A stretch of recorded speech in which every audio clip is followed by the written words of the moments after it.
শুরুতেই সবাইকে ওয়েলকাম জানিয়ে নিচ্ছি ম্যাজিক বয় বাংলাতে। তো চলুন এখন ঘটনাটিতে যাওয়া যাক। ঘটনাটি আমার এক বড় ভাই আনিসের কাছ থেকে শোনা। ঘটনাটা ঘটেছিল জামালপুরে একজন রিক্সা চালক ছিল। সে অতিরিক্ত ইনকামের জন্য রাতের বেলা বেশিরভাগ সময় রিক্সা চালাতো, কারণ রাতের বেলা ভাড়াটা বেশি পাওয়া যায় বা দূরের যাত্রী পাওয়া যায়, যেহেতু সেখানে রেল স্টেশন আছে। একদিন সে রেল স্টেশনে দাঁড়িয়ে আছে, আর কোনো রিক্সাওয়ালা নাই তেমন একটা। অনেক রাত, এত রাতে রিক্সাওয়ালা থাকবেই কিভাবে? একটা লাস্ট ট্রেন আসবে যেটা 2 ঘন্টার মতো দেরি করে ফেলেছে। হঠাৎ ট্রেনটি আসলো এবং একজন মাত্র প্যাসেঞ্জার নামলো। লোকটা শুট বুট পরেছিল এবং হাতে ছিল একটা ব্রিফকেস। লোকটা এসে রিক্সাওয়ালাকে বললো যাবা। রিক্সাওয়ালা বললো যাবো, কিন্তু কোথায়? লোকটা বললো আমি যেদিকে বলবো সেদিকে চলো। রিক্সাওয়ালা চালাতে চালাতে জামালপুরের সবচেয়ে বড় যে কবরস্থানটা সেখানে নিয়ে গেল। সাধারণত কবরস্থানে গেটে বিশাল একটা তালা থাকে। লোকটা যখন গেটের সামনে গিয়ে দাঁড়ালো, তালাটা অটোমেটিক খুলে গেল। রিক্সাওয়ালা তখন এই দৃশ্য দেখতেছে। লোকটা ভেতরে চলে গেল। অনেকক্ষণ পরে সে হাতে করে কিছু একটা নিয়ে আসতেছে, কাপড়ে ঢাকা একটা ছোটখাটো লাশের টাইপের। তো সে লোকটি রিক্সার কাছে আসে এবং রিক্সাওয়ালাকে বলে আমাকে যেখান থেকে নিয়ে এসেছিলে সেখানে নিয়ে চলো। রিক্সাওয়ালা তাকে নিয়ে প্যাডেল মারতেছে খুব ভয়ে ভয়ে। পেছনে সে শব্দ শুনতেছে, হাত চাবাই চাবাই খেলে যে শব্দটা হয় সেরকম, এবং কিছু সুরে ফেলে দিচ্ছে এরকম শব্দ শুনতেছে। সে ভয়ে হোক যেভাবে হোক সে আবার স্টেশনে পৌঁছাতে পেরেছিল। পৌঁছানোর পর লোকটা বললো এতক্ষণ যা দেখলা বা যা শুনলা এটা কাউকে কখনো বলবা না, আর তোমাকে কত ভাড়া দেবো? রিক্সাওয়ালা কিছু বলে নাই এবং তার হাতে একটা তামার পয়সা দেয়। ওই ট্রেনটি তখনও এখানেই ছিল এবং যে স্টেশন মাস্টার ছিল সে সেখানে নেই। পরে জানা গেছে ওই দিন নাকি ট্রেন ধর্মঘট ছিল। রিক্সাওয়ালা সেন্সলেস হয়ে যায়। সকালবেলা আশেপাশে যে রিক্সাওয়ালা ছিল এসে দেখে সে সেন্সলেস হয়ে পড়ে আছে। সারা রাত বৃষ্টি হওয়ায় সে বৃষ্টিতে ভেজা। পরে রিক্সাওয়ালা ঘটনাটি তার বউয়ের সাথে শেয়ার করে। কথাটি শুনে আগ্রহ হয়ে এগিয়ে যায় আশেপাশের লোকজন। কথাটা যখন সে শেষ করেছে এবং পয়সাটা দেখাইছে সবাইকে, তখন সে হঠাৎ করে অ্যাব নর্মালের মতো হয়ে গেল এবং তার নাকে মুখে রক্ত উঠে মারা যায় সাথে সাথে। ওই পাড়ার লোকজন এই ঘটনাটি স্বচক্ষে দেখেছিল। এখন আমরা দ্বিতীয় ঘটনাটিতে চলে যাচ্ছি। 3 থেকে 4 বছর আগে আমার মামার সাথে ঘটেছিল। ঘটনাটি মামার বাসাতেই দিলাম। তখন রাত 1টা বাজে, দোকান বন্ধ করব। হঠাৎ মোবাইলে একটা কল এলো, দেখি বন্ধু শাহিন ফোন করেছে। ভাবলাম এত রাতে ওর ফোন, কাহিনী কি? ফোন ধরলাম, ধরেই একটা দুঃসংবাদ শুনতে পেলাম।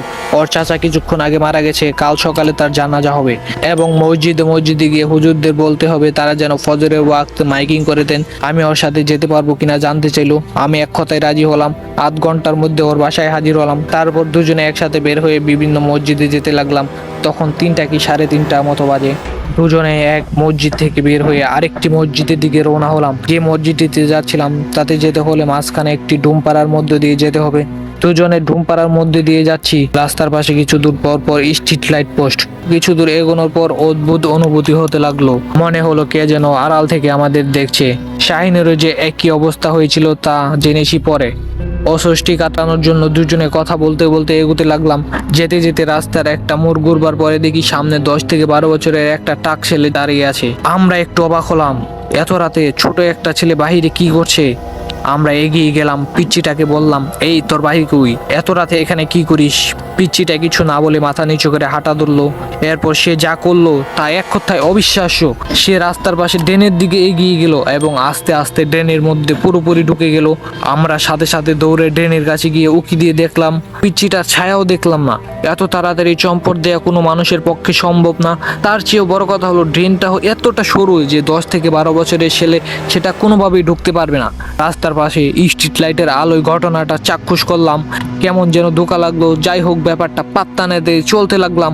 অদ্ভুত অনুভূতিটাও বহাল হইল। আর একটু এগোনোর পর কি কারণে যেন একটা লাইট পোস্টের মাথার দিকে নজর গেল। যা দেখলাম তাতে দম বন্ধ হয়ে গেল আমার। পোস্টের মাথায় ঝুলছে একটা পিচ্চির লাশ, তাও ওই পিচ্চিটার। এইবার বুঝতে পারলাম কিসের পাল্লায় পড়েছি। শাহিন ও লাশটা যে লক্ষ্য করেছে তা বুঝতে পেরেছি তার পরের কথায়। সে শুধু বলল দুস্থ ভাগ। দুজনে দৌড়াতে লাগলাম। কত দূর দৌড়াবার পর থামলাম, মনে হলো বেঁচে গেছি। কিন্তু হঠাৎ শাহিনের চিৎকার। ওর দিকে ঘুরে দেখি সে উপরের দিকে আঙুল তাক করে আছে। উপরের দিকে তাকাতেই দেহে কাঁপুনি ধরে গেল। সেই পোস্ট, সেই লাশ, চারপাশের পরিবেশও চেনা মনে হলো।